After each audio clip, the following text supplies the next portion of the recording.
Hey, welcome back to my shop. Hope you've got a chance to make some shavings in your shop. Today I want to look at this log that we broke up last time with the chainsaw, and if you remember, you know, we had 3 pieces of this log cut out, and today we want to take this log over to the bandsaw. We want to cut it in 2. We're going to put it on the lathe, and we're actually going to turn a bowl today. So we're going to make some shavings ourselves. So I'll see you at the bandsaw. We're here at the bandsaw, and we're going to cut this log in 2.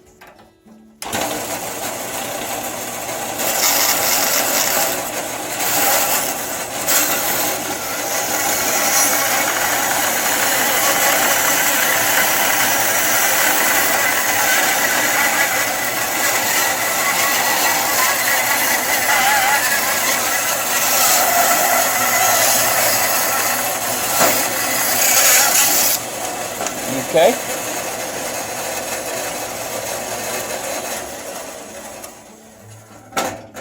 Let's set these over here out of the way. Okay, now what I'm going to do here is I'm going to cut off these sides.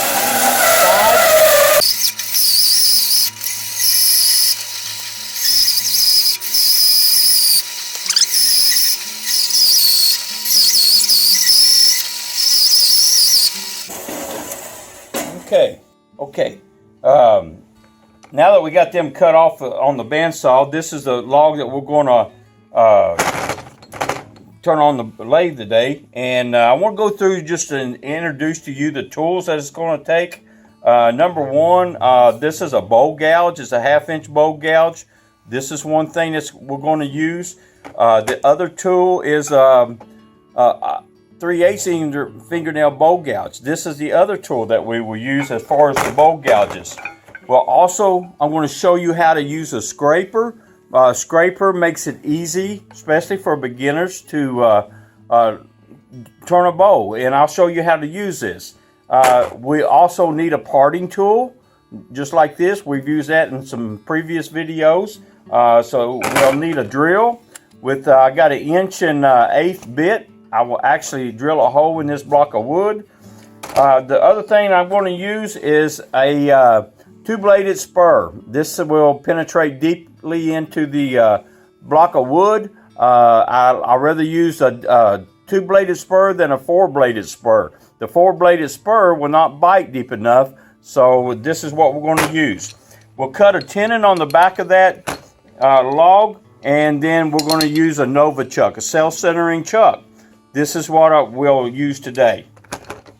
So now the first thing we want to do is go on and drill a hole into this block of wood. And I want to kind of look down where the piths are coming out each side of the log. And then I will take and I got me an area right there, kind of like in the center of this blank. I'm going to just drill a hole.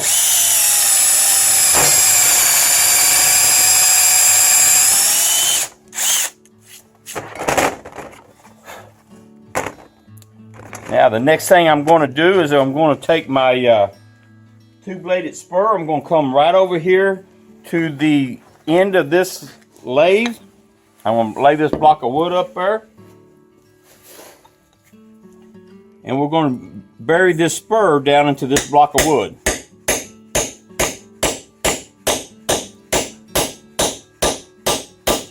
Now one thing I want to caution you on is I use a brass hammer. You can use a dead blow hammer. That way you don't round the spur, your spur off. And I want to beat that in there pretty good. Okay, that should be deep enough. Now let's set this up on the lathe. Okay, I want to insert this number 2 taper on this spur into the lathe. Slide my tailstock up there.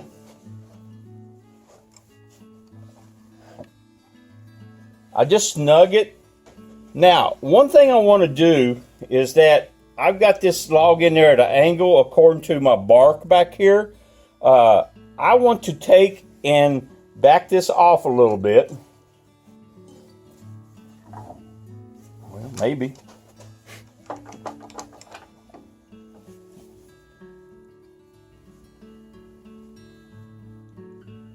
And I line it where this bark is kind of straight up and down on this side. I'm not worried about the bottom side here.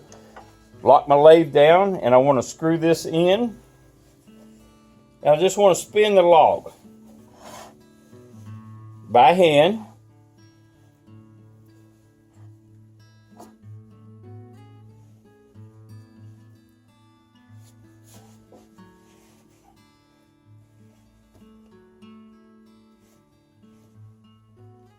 I can tell I need a little bit more, so I'll go off this way.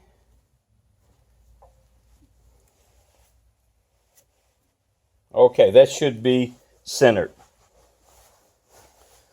Tighten my tailstock down. Now, the bow gouge that I'll be using first is a 3/8 fingernail bow gouge. What I want to do is that the tool rest height is very important. And I want the tool rest height up to where the cutting edge of my tool meeting the wood is at the center axis. In other words, I don't want this tool to be over the center axis, and I don't want it to be under the center axis. I want the cutting edge right on the center axis. If you do that, this thing will cut smooth. So I'll raise it up just a speck. Spin this, make sure it don't hit. I can come in a little bit more. There it hits. So that should be good right there. We'll lock the banjo down on the lathe. My tool rest, I got it up just a speck, so it should be good. Now, always make sure that my lathe is turned off as far as the RPMs. When I apply the power to this, I pull out the red button that turns the lathe on. And what was one of the rules? That's one of the rules, is that I want to make sure I know what the speed is when I apply the power. The power to this lathe is already on. Rule number 2 is that I want to stand aside over here before I apply the power. And before I do that, I'm going to grab my face shield. This is my face shield, and you always want to use a face shield when you're turning on the lathe. This is going to drown out my voice a little bit, so but we'll bear with it. Now, one thing I want to do is I want to take my right foot and I want it right at the post. Now I got this post in line with this piece of wood right here. And I want to scoot up to it, and I want 3 points of contact. I want my elbow tied in here at my side. I'm going to use an overhand grip, and my palm of my hand is going to be a point of contact, and it's going to be touching the tool rest. The other point of contact is this right hand is going to lock this tool right here at my hip. Okay?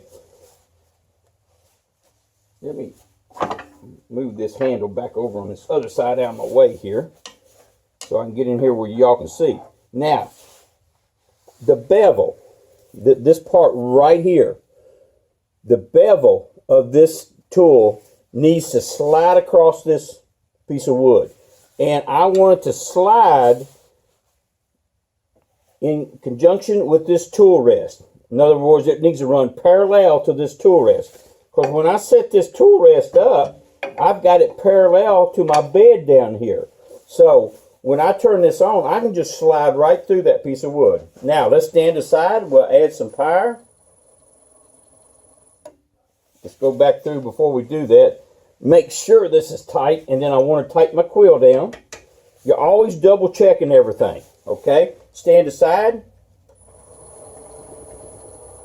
And I take this up until the leg shakes a little bit, and I don't know if you can see it on there, but it's shaking a little bit, so I back it down. And it's not shaking right there, so that's a good safe speed to turn at. So I step up to it, got my 3 points of contact, And here we go.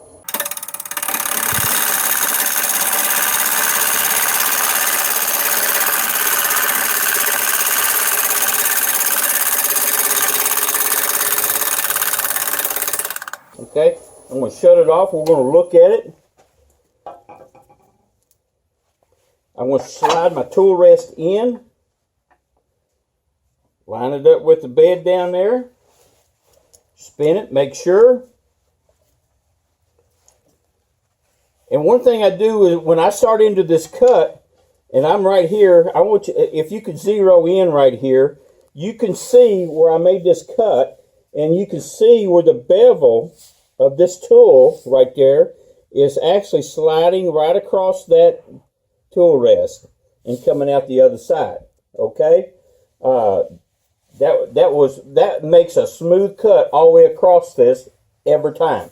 So let's stand aside. We'll get our speed going back up.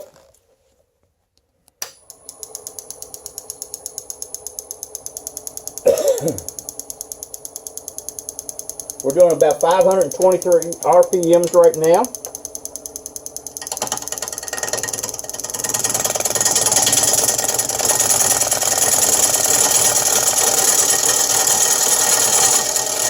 Transfer my eyes to the top of the piece. That way I can see how I'm cutting.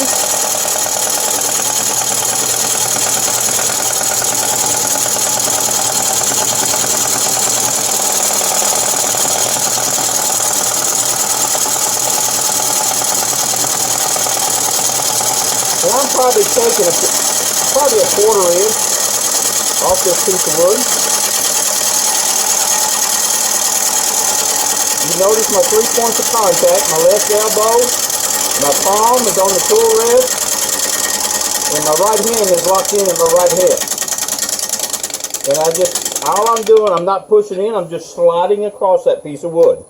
Let's stop and look at it. I'm getting there.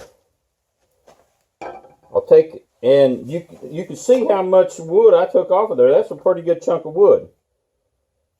We'll slide it in again. All right, we'll spin it. Make sure it doesn't hit the tool rest. And we're going to make another cut.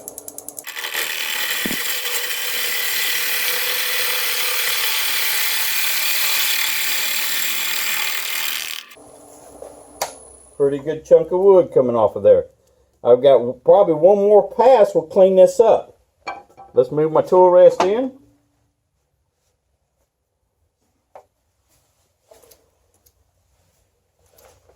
Stand aside. And here we go.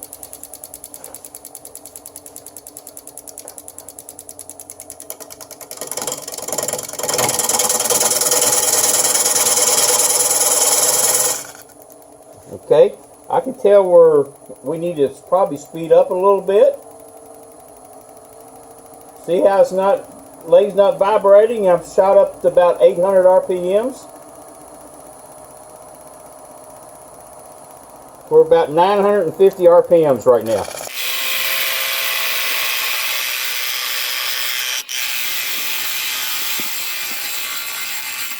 We'll come out the other side. Okay, now that was 4 passes and we got a round blank. And you remember when we started, we had a lot of corners on there. It doesn't take much, just 4 passes and I got a round blank. I love that. That's really, really good. Now, the next thing I'm going to do is that I got to flatten the back here so we can put a tenon on the back here so it'll accept our Novichok.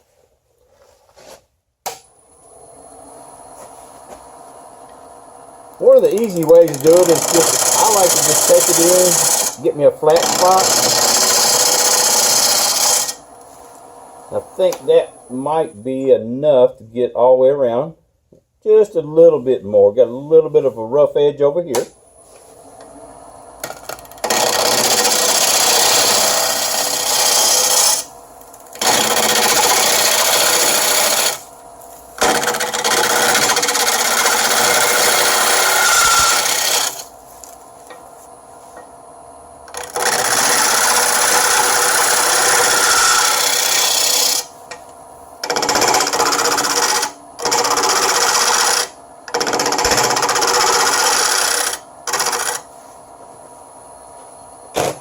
switch tools right fast, and I got my 1/2-inch bowl gouge. It's a little bit beefier.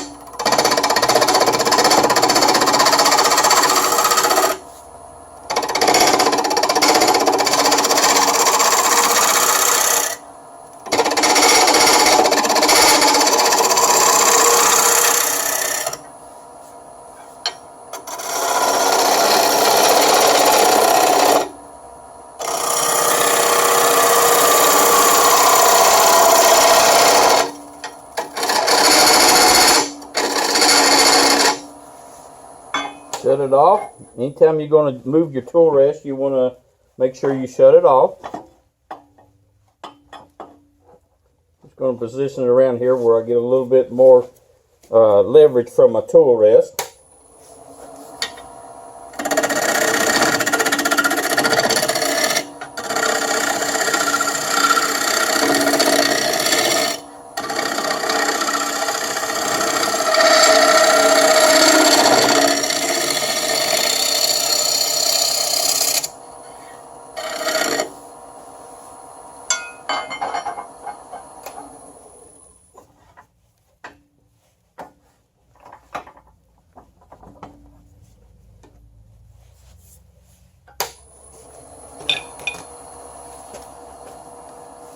All right, let me show you one thing I need to do. Okay, this next thing, I got a set of calipers here. I'm going to measure the inside of this, just like that. And I know that that will accept my, I'm going to cut the tenon so it'll go inside my chuck here. Let's set this down. Let's turn the lathe on. And it's spinning around there, and I just actually want to put a mark on here.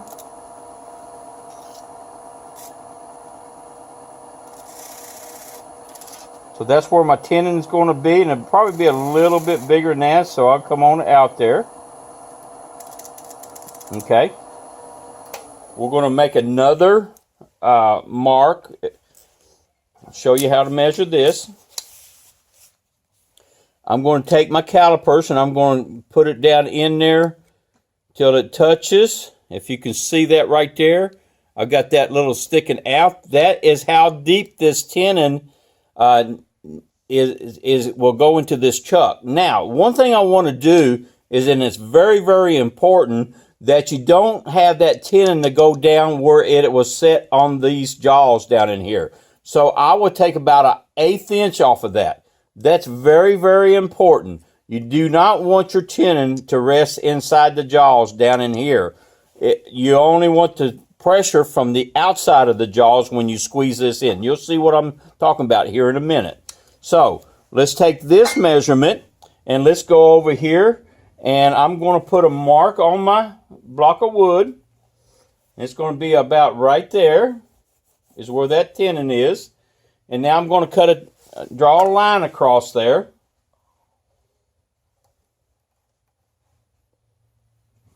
Maybe. All right. That puts my line across there. Now I want to take this tenon and cut it all the way down to where my line is, down there where the live center is. Help if I put my face shield down.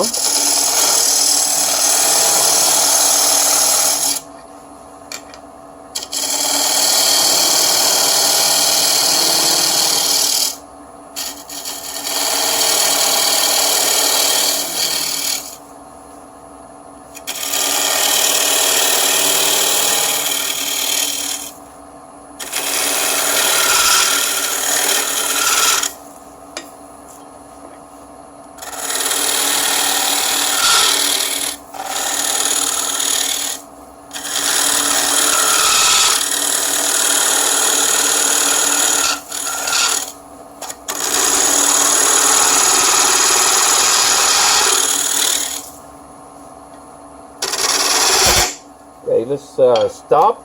I'll turn my tool rest around a little bit so I can get a little bit better leverage.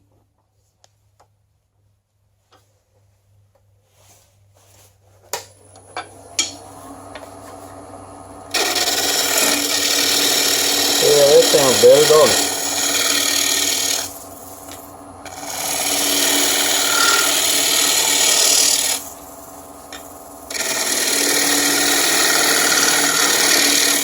couple different ways you can do this. You can take a parting tool and you go down and work it down with the parting tool. Just whichever way that you like. Try a couple different ways.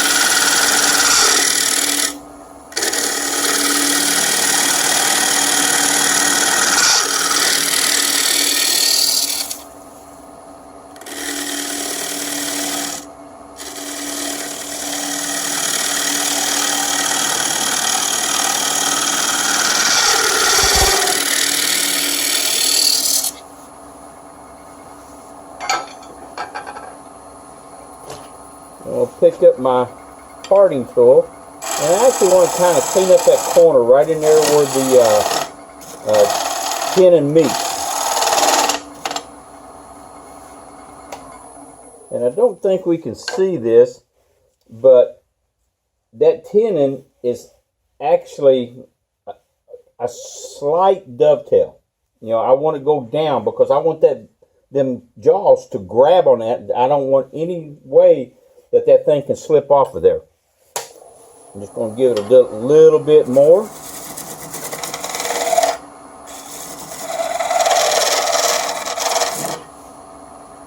Okay, that looks good. Now, I'll shut it off. Take my tool rest back around here.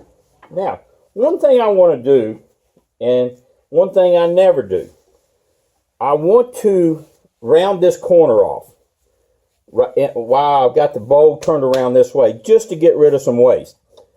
And what I said I never want to do, I never want to finish the outside of the bow in this position.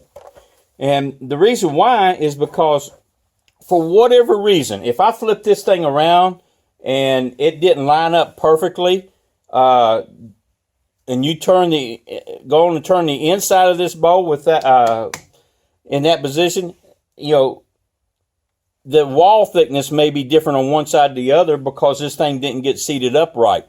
So if I just take a little bit off here and then finish the outside, you'll understand what I'm talking about if you ever run into that problem, because you can't figure out why one wall is thicker than the other wall. It's probably because it didn't reseat itself very well and it was not symmetrical after you flipped it around. So let's take this corner off.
Now, I can turn this tool completely over and do a scrape and scrape and round this corner off.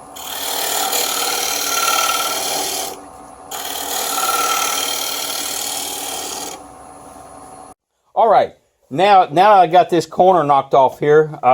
We're going to take this thing apart. We're going to seat it into our chuck, and let me show you how we do that.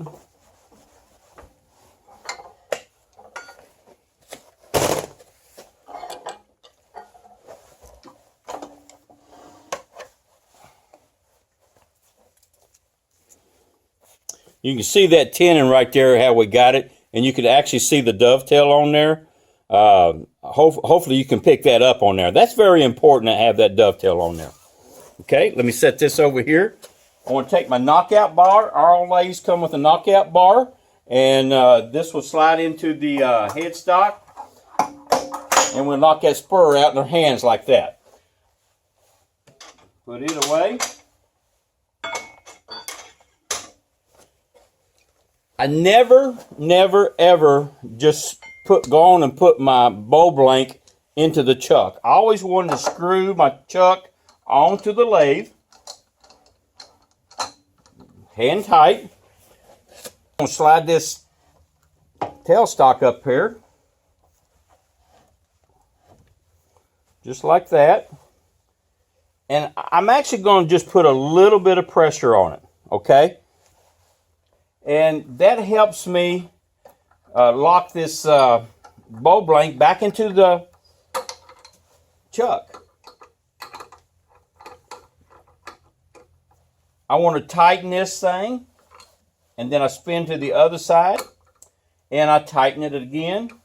And you can see each time I spin it, I'm still moving a little bit.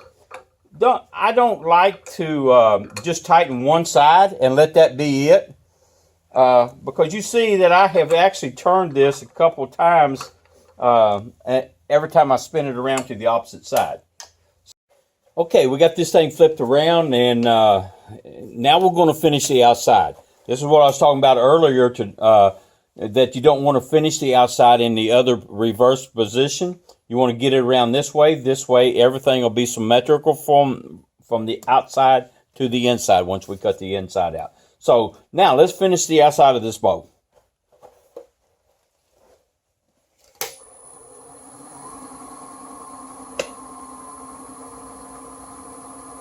We're going to turn about 1100 RPMs. Now, one thing on a natural edge bow is that from this position here, I always want to cut into the bark. I don't want to take and come back out of the bark like this, because what would happen is that I would push that bark off this way. So on a natural edge bow, I like to come into the bark anytime I'm making an aggressive cut. Here we go.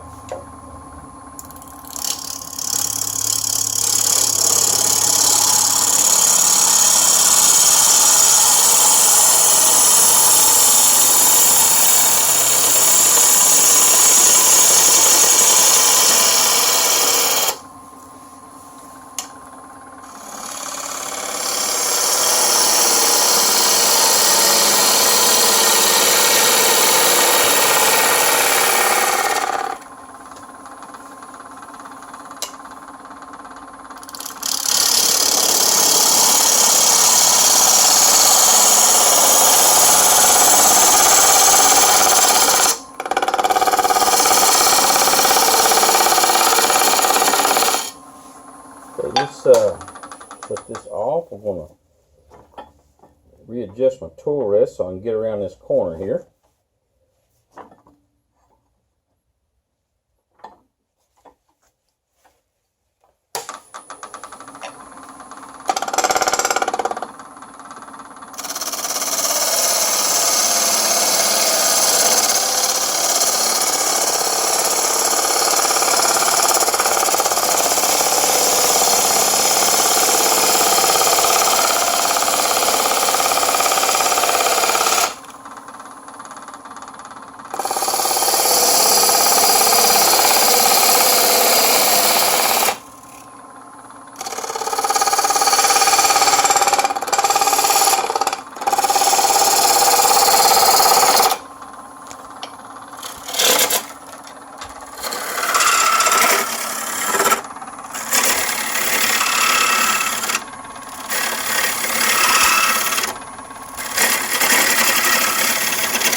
The tool rest in a little bit. Spin it, make sure it don't hit. And let's see if we can clean this up.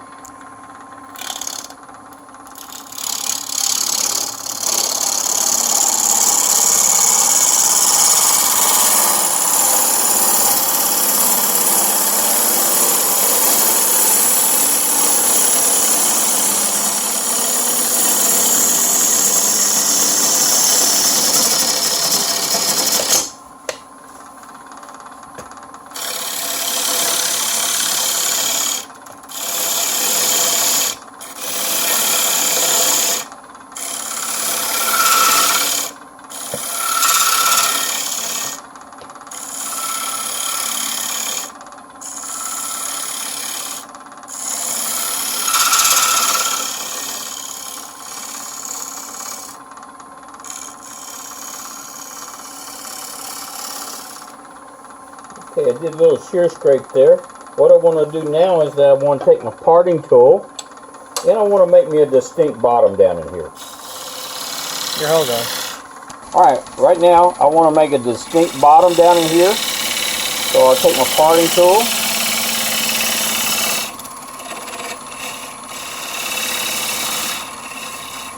Okay, that gives me a bottom.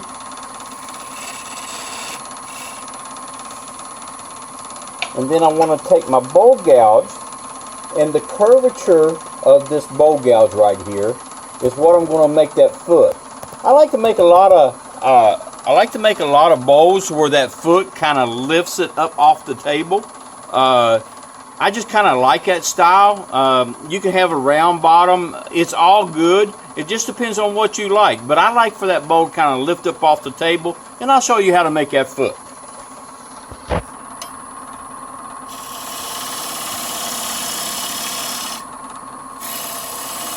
And if we can zoom in right there, you can really tell that I'm making that curve down in there on that foot using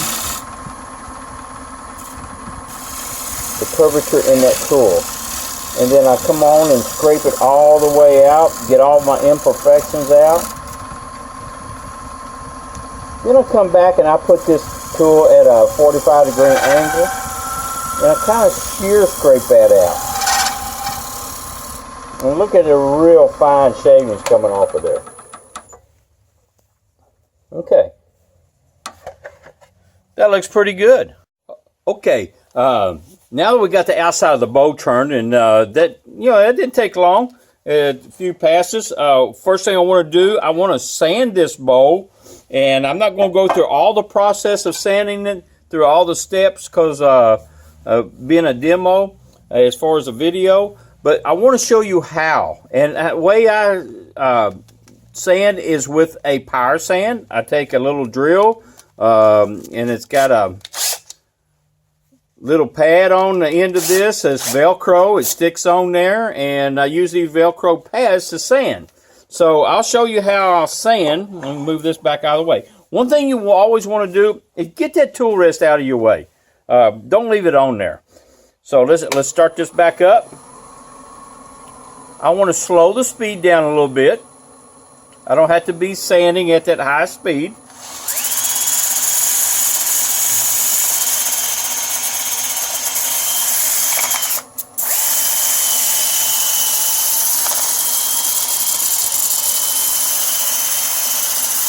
And you sand out all your imperfections.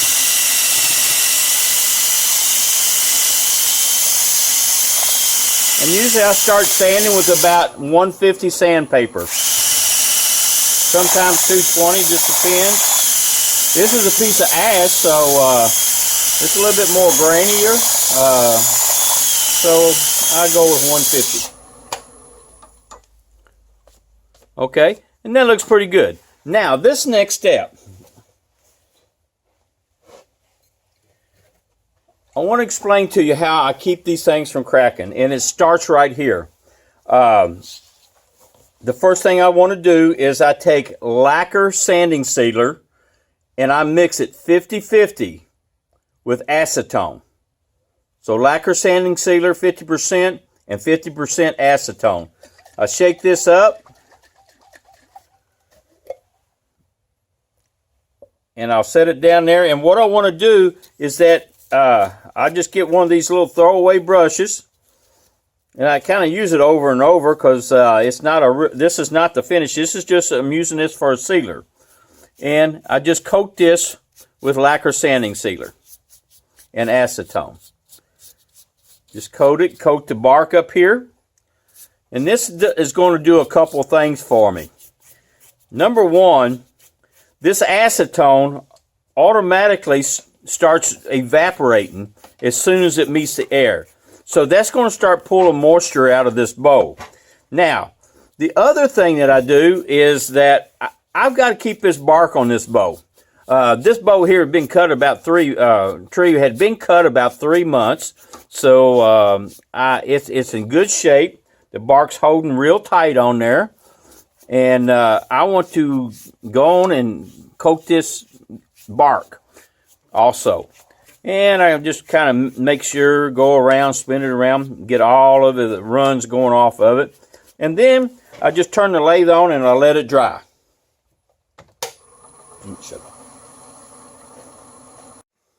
Okay, this next part, you want to use hot stuff. This is the liquid, real runny stuff. And then what I do is I put it on the bark, and it actually penetrates deep down into that bark, locking this bark up. And then I will use the quick set, and I will spray it just to lock it down. So if you'll watch right here, I just kind of go around this thing. And one of the reasons why I put my lacquer sanding sealer and acetone on before I lock this bark on is because that if I didn't, you can see where the glue runs over into that white wood. If I didn't put that sealer on there, it would leave glue lines into my sapwood there. So by doing this, I just eliminate all them glue lines. I think that's a plus. You don't want them glue lines because some of them, you cannot sand them out. I don't care what you do. It just won't sand out. So we just go all the way around this bark, locking it in. And just give me a minute and we'll get this process done.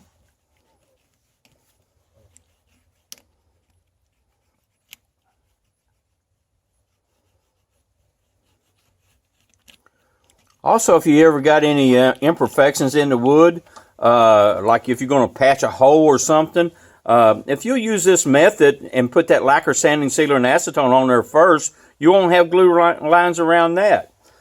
So after I get that on there, I kind of let it set a little bit. And you don't want to flip the lathe on. One reason why, and you wear safety glasses when you're doing this, because you don't want to flip that CA glue up in your eyes. That's not a good thing. So once I get that done like that, I take this quick set. I will spray it all the way around so I can go on and turn the lathe on and finish my sanding process. Just like that. Let it dry. I step aside just in case I miss a spot, and I turn it on.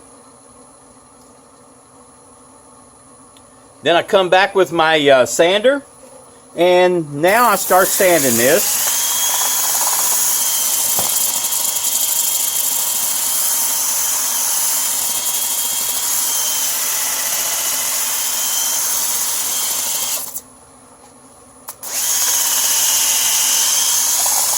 One thing you like to do when you're sanding is wear that mask, wear that sanding mask.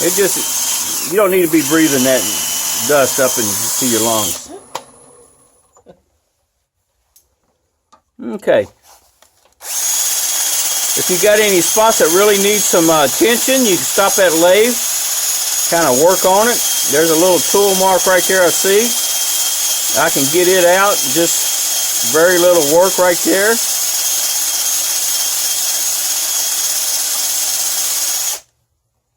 Then I will switch grits.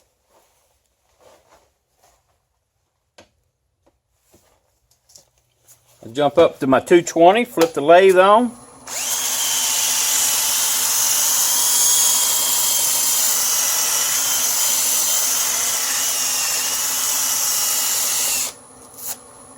Now, I'm not going to go and sand this out all the way out right now. Y'all get the point of what I'm trying to do here. So let's go and get set up and clear the inside of this out. Finish your sanding. Once I get all the sanding done, the outside of this bow is completely finished. And I'll never come back to the outside of this bow. I still got the bottom to finish, and I'll show you how to do that at the end of this video. So let's get set up and take the inside of this bow out. Okay, I'm going to break this video up into two parts just because of the length of it. We're already about 30 minutes into this video, and you can understand how to get the outside of this bow done and how we preserve the wood. We start getting the drying of the acetone pulling out. We locked up those pores of that end grain, and that slows the drying process down of the end grain. The other thing that we did, we glued that bark down before we started sanding. Now I was sanding all the way through this process to get that bow finished on the outside. So that will conclude this part of this video. And the next video, we're going to open up the inside of this bow, and I'll show you how to do that. We'll flip that bow around. We'll get the bottom off of there, and then I'll tell you how to dry it in that next video. If you don't mind, hit that like button on every video, and subscribe to my channel.